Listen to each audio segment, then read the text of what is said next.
जिस प्रकार एसटी आरक्षण, ओबीसी आरक्षण और एससी आरक्षण, ईडब्ल्यूएस आरक्षण के साथ झारखंड आंदोलन की लड़ाई लड़ने वाले आंदोलनकारियों के परिवार को, आश्रितों को 5% आरक्षण की व्यवस्था की जाए, ये मैं सदन से मांग करता हूँ। अध्यक्ष महोदय। सदस्य जयराम जी बोलिए, बोलिए आप बोलिए।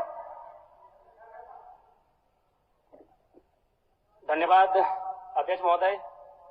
मैं माननीय राज्यपाल महामहिम के अभिभाषण की सराहना करने के साथ साथ अभिभाषण के विपक्ष में कुछ बातें रखना चाहता हूं।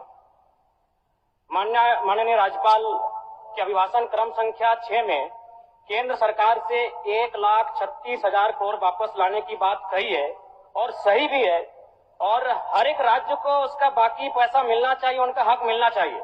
लेकिन अध्यक्ष महोदय, मैं आपके माध्यम से सरकार से पूछना चाहता हूं कि राज्य के सभी बैंकों ने मिलकर 2019 से 2024 तक 5,55,018 करोड़ रुपए दूसरे राज्यों को भुगतान करने का कार्य किया है। बैंक में जो पैसा डिपॉजिट होता है वो दूसरे स्टेट को जाता है, और अगर अभी देखा जाए तो झारखंड का सीडी रेशियो मात्र 36% है, जबकि आप तुलनात्मक अध्ययन करें तो आंध्र प्रदेश का सीडी रेशियो 110 के आसपास होता है, तमिलनाडु का सीडी रेशियो 115 के आसपास होता है। और सबसे महत्वपूर्ण बात कि बैंकर समिति के अध्यक्ष माननीय मुख्यमंत्री होते हैं। अगर इस पैसे को हम लोग बचा के अपने राज्य में ले आते हैं तो लोन के माध्यम से यहाँ के युवा, यहाँ के महिलाओं को अगर निर्गत कराते हैं तो बहुत बड़ी समस्याओं का निदान होगा। इसलिए मैं चाहता हूँ कि सत्ता का ध्यान इस ओर आकृष्ट हो।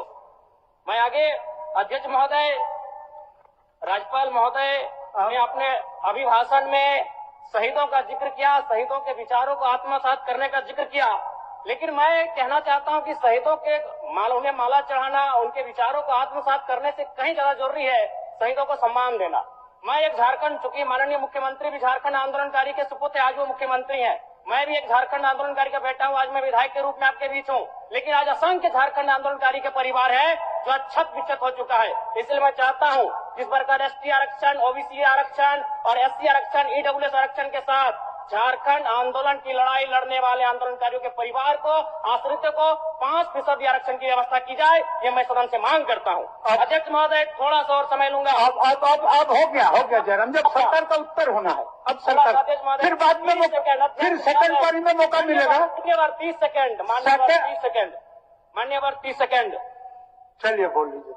राज्यपाल महोदय के अभिभाषण में इको टूरिज्म डेवलपमेंट कॉर्पोरेशन निर्माण की बात कही है, जो कि सराहनीय है, और मैं चाहता हूं मेरे क्षेत्र में एक पारासात में पुत्री आता है और डेलिया डैम आता है, उनका उस दिशा में भी डेवलपमेंट करने की दिशा में आगे बढ़ा जाए। और सबसे महत्वपूर्ण बात जो झारखंड के नाम में छुपा है, झाड़ और खंड, झाड़ यानी जंगल, खंड यानी जमीन भूभाग, एक बहुत बढ़िया संबोधन अभिभाषण रहा महोदय, जिसमें उन्होंने जीएम लैंड की जो रसीद 2017 में रोकी गई थी उसकी रसीद पुनः काटी जाएगी। लेकिन मैं साथ ही साथ यह भी चाहता हूं, क्योंकि झारखंड में जितने भी उद्योग स्थापित हैं, चाहे वो रांची का एचईसी हो, दिल्ली का हिंडाल्को हो, सरकार का उत्तर माननीय हो, यदि 20-25 वर्षों के बाद उन उद्योगों की जमीन खाली पड़ी है, मुख्यमंत्री तो वापस कराई जाए, मैं आपसे ये मांग करता हूँ। धन्यवाद।